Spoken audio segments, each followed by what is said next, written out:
Skyrim. Am I right, gamers? Gamers. Am I right? Skyrim?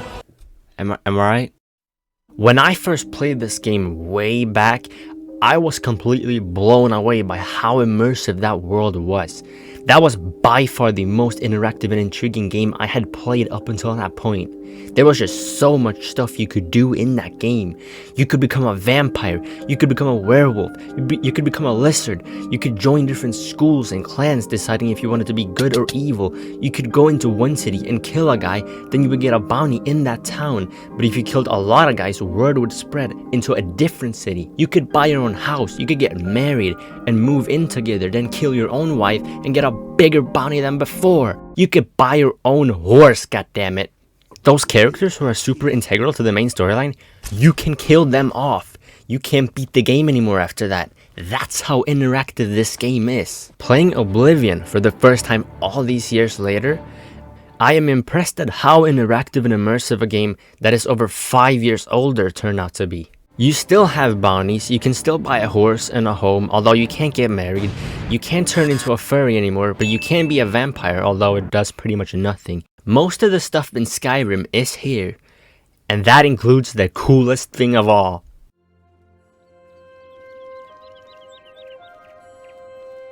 The feeling of just walking around in Tamriel is on a whole nother level. The environments of Cyrodiil are completely alienating. This is by far one of the coolest and most immersive worlds in any video game. You got that mystical medieval fantasy theme perfected down to an immaculate degree, with the oversaturated bloom effect giving the world a hazy, almost dreamlike feel to it. Combined with the masterpiece soundtrack by Jeremy Soule, exploring this land is one of the most awesome experiences ever. There were so many moments in my playthrough where I would just stand there soaking in the view. Well, until fucking Dinkus comes along and ruins it all. Yep. There he goes. One of the worst things about Oblivion, but also what makes it more unique, is the characters, the NPCs. These things are an abomination. Every person either looks like a car ran over them, or like their mom got ran over by a car while pregnant and they were somehow still born anyway, misformed. How are you? Been better. The character creation screen alone is like scarier than every horror game combined. Huh? How is it so scary? Yeah, this game came out all the way back in 2006, but that same exact year we got Final Fantasy XII, so like, huh? You have not experienced true fear before until you have turned around to be faced with this. But what about the story, you might ask? See, the story in Skyrim was possibly the weakest element of that game. Let me give you a full summary of the story of Skyrim real quick.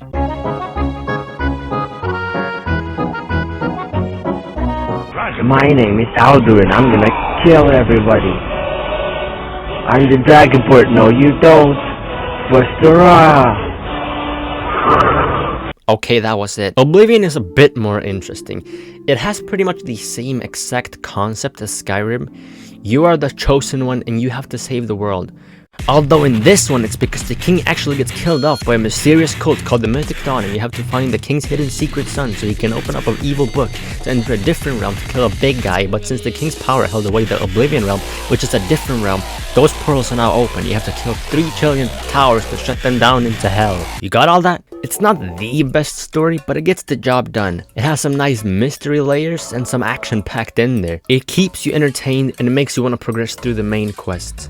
Also, some of these side missions feel more like main missions to me. There's one where you gotta enter a dude's nightmare and do 7 gauntlets. There's a quest where you enter a painting and save a guy from evil trolls. There's also a quest where you turn into a vampire and need to travel across the entire map multiple times and speak to like 605 people and collect various items while being a vampire, so you can't travel during the day. So you just have to wait for the entire game doing nothing. It's the worst piece of shit mission I've ever seen. Holy shit, this is so fucking bad.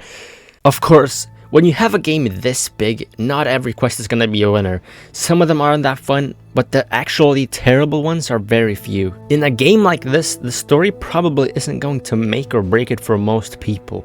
These Bethesda games are more about, exploring the world, getting better gear, joining different clans, leveling up and taking down stronger and stronger enemies, and also continuously picking random shit up that you're never going to need. And this game does deliver on most of those things. Like, you got the Fighters Guild, the Arena, this one is fun as hell, the Thieves Guild, the Arcane University. I was surprised at how hard it was to get into the Arcane University in this game compared to the college in Skyrim. In Oblivion, you need to gain recommendations from all the local guild halls in Cyrodiil by performing tasks set by each local guildmaster, which will then demonstrate your proficiency in all the schools of magic and your own aptitude to further your learning at a higher level, including making your own spells.